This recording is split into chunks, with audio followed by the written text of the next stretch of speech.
Seorang anggota Polsek Geyer berinisial Aibda IR salah menangkap pencari bekicot sebagai maling pompa diesel di Grobogan, Jawa Tengah. Mirisnya saat korban mengelak, Aibda IR terus memaksa korban bernama Kusianto mengaku bahkan sampai melakukan kekerasan fisik. Dari video yang beredar, Kusianto yang pasrah di tengah intimidasi yang ia terima didokumentasikan oleh warga.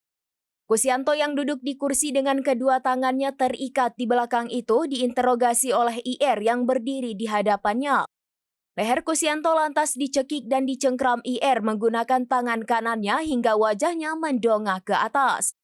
Aksi tak pantas itu dilakukan di ruang teras sebuah rumah hingga menjadi tontonan warga sekitar.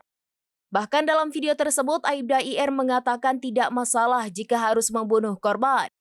Mengutip Tribunnews.com pada Senin 10 Maret 2025, hasil penyidikan Satreskrim Polres Geyer ternyata menyebutkan Kusianto tidak terbukti melakukan pencurian pompa air. Kusianto kini meminta Aibda IR meminta maaf secara langsung kepada dirinya, pihak keluarga, dan perangkat desa. Tak hanya itu saja, ia juga meminta nama baiknya yang sudah tercemar agar dapat dipulihkan. Kabar salah tangkap yang menimpa Kusianto membuat geger tetangga dan kerabatnya. Selama ini, bungsu dari 4 bersaudara ini tinggal berdua bersama ibundanya Jupiah, 70 tahun, sementara ketiga kakaknya telah berkeluarga dan pisah rumah. Rumah orang tua Kusianto yang berukuran 12 x 14 meter itu tampak kurang layak dihuni, berdinding papan kayu, beralaskan tanah, dan tanpa plafon. Tetangga dan keluarga korban geram mendengar kabar tersebut. Kakak Kusianto Jumiatun 45 tahun mengatakan adiknya itu tidak pernah mencoreng nama baik keluarga meski hidup serba kekurangan.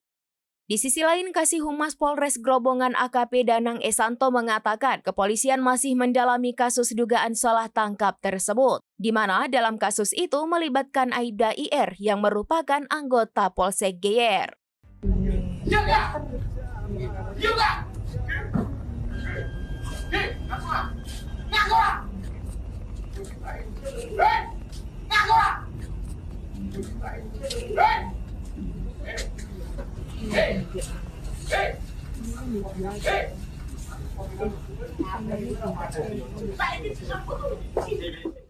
Download Tribun X sekarang, menghadirkan lokal menjadi Indonesia.